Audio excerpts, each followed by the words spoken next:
My walk to the university each day was sandwiched between the two rivers of Lyon, the Rhone and the Saône. This part of the city was called the Presqu'île, which means the almost island, because the rivers split the land on three sides. The River Saône was the first thing I saw each morning when I walked out the door. Often I would gulp down a clementine that my host mom would leave me in the kitchen each morning as I turned onto the street.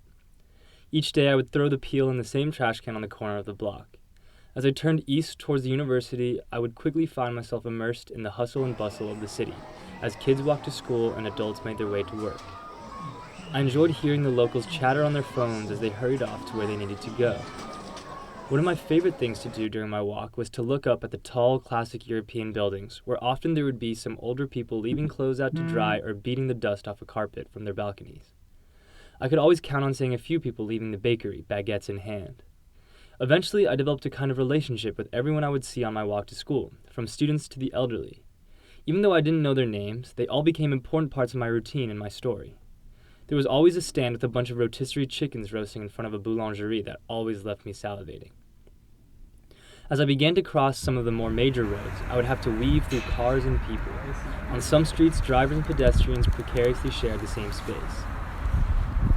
On certain days of the week, I would say hi to workers cleaning the streets or painting the walls.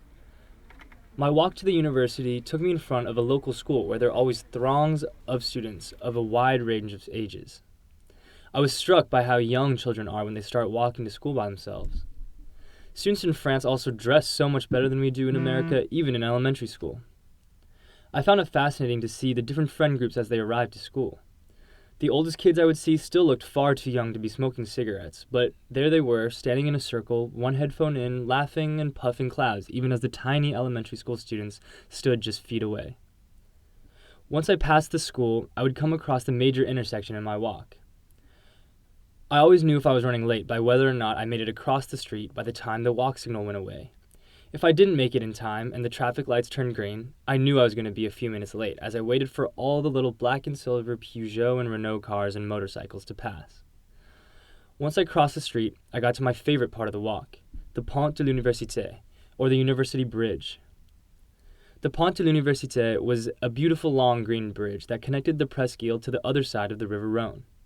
Students on bicycles, skateboards, or scooters would zoom by me in the bike lane on the bridge as I gazed upon the big, gorgeous boats anchored along the river.